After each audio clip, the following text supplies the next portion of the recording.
Yo, what's up mga tropa peeps? Welcome back to my vlog at magandang araw po sa inyong lahat. So at ang ating pong topic dito sa aking vlog na ito ay wala pong iba kung hindi patungkol po dito sa plano ni Harry Roque na umuwi na ng Pilipinas. Ayan, at mukhang si Harry Roque po ay napapaisip na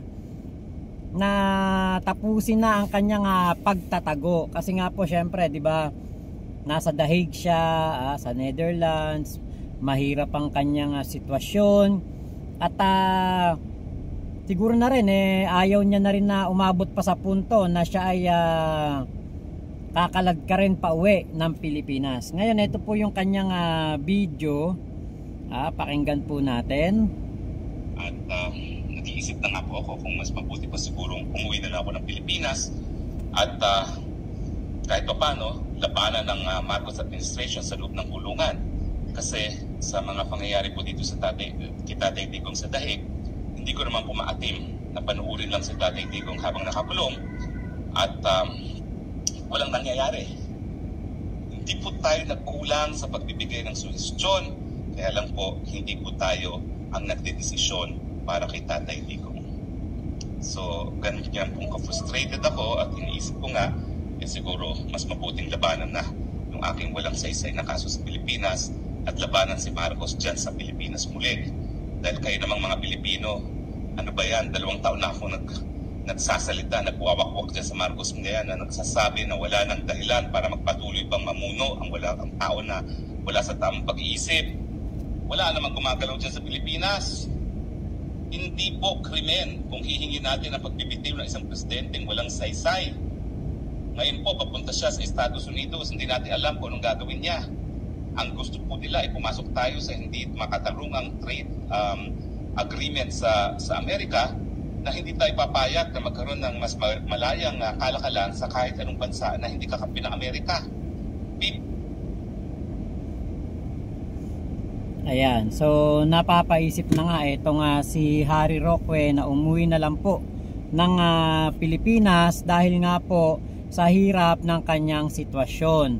At saka isa pa, tingin ko baka wala na rin pong budget si Harry Roque, hindi kaya baka naubos na yung budget niya na acquire noong si Digong ang presidente. Isa sa mga naiisip ko po talaga na dahilan ng kanyang planong pag-uwi o pag-iisip niya na umuwi na lang ng Pilipinas ay ito pong napipinto na paglabas ng red notice ng Interpol.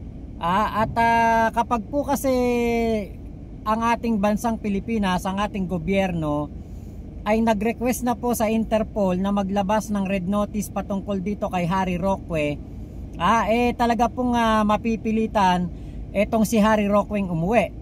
At yan yung naisip ko na dahilan. Baka naisip ni Harry Roque kaysa siya ikalad ka rin ng Interpol pa uwi ng Pilipinas at magkaroon pa ng napipintong napakalaking pagkapahiya, naisip na lang niya na umuwi na lang at harapin ang kanyang kaso dito sa ating bansa. Yung iba niyang kaso, ang alam ko, bailable naman. Pero yung human trafficking, yun ang medyo medyo hindi siya makakapagpiyansa diyan dahil yan nga po ay non-bailable. So kung siya po ay umuwi, di ba?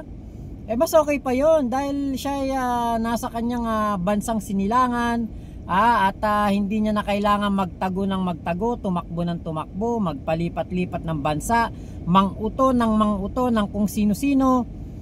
Diba? At patuloy na manira ng manira sa ating gobyerno.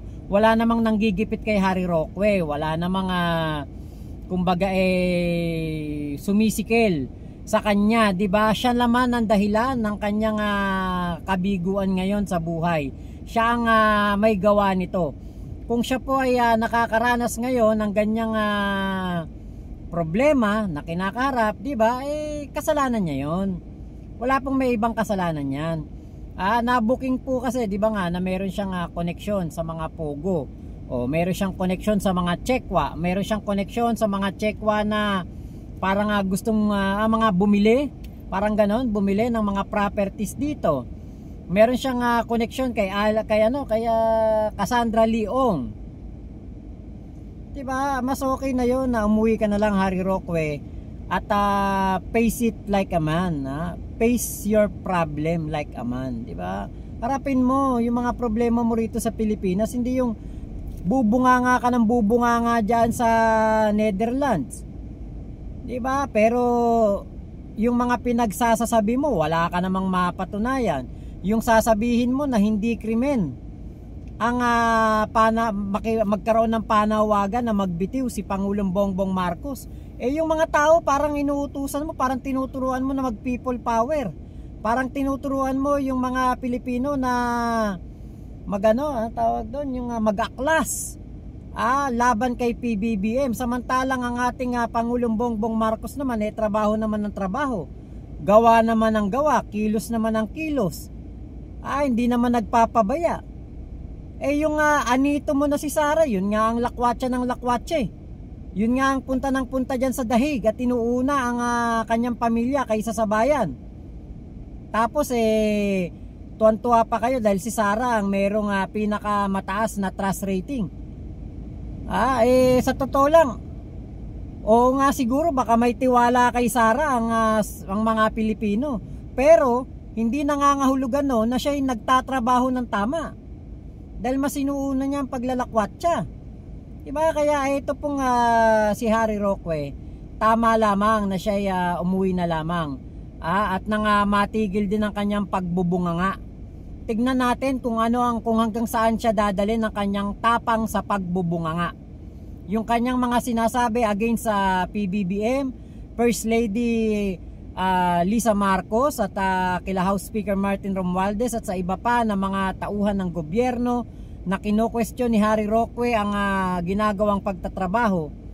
Diba? Tignan natin kung kaya pa rin niyang masabi yan pag uwi. Yan po ang aking naisip lang talaga na pinakamalaking dahilan. Si Harry Roque ay malapit na pong magkaroon ng red notice. So, kaysa mas malaking pagkapahiya pa po ang abutin niya doon sa Netherlands, pupusasan siya doon ng Interpol, kakalad ka rin siya pauwi ng Pilipinas, at pagdating dito sa Pilipinas siya po ay magmumukhang basang magtag dito, basang-basahan, parang ganoon, magmumukha siyang diba, kriminal na kriminal, diba? Kaysa po mangyari yan, tingin ko mas inagapan na lang ni Harry Roque na siya po umuwi na lang para po hindi na magkaroon pa ng mas malaking pagkapahiya. So tignan natin kung itong mga darating na araw ay meron na pong lalabas na red notice etong si Harry Roque at kung huhuli na po siya ng Interpol. Dahil yan po ang nakikita kong dahilan kung bakit po siya bigla na lang nakaisip na makauwi.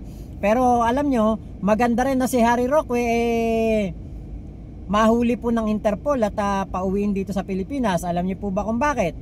Libre na ang kanyang pamasahe, di ba? Libre na pamasahe mo pa uwi, Harry Roque, hindi ka na problema. Hindi niyo na kailangang mag-solicit. So yun lamang po. Maraming salamat sa pagsama niyo dito sa aking vlog na ito. Ingat po kayo. Nasan mang panig kayo ng mundo, Momo Chup Chup, love you. God bless us all, Pilipinas. God first. Salamat po.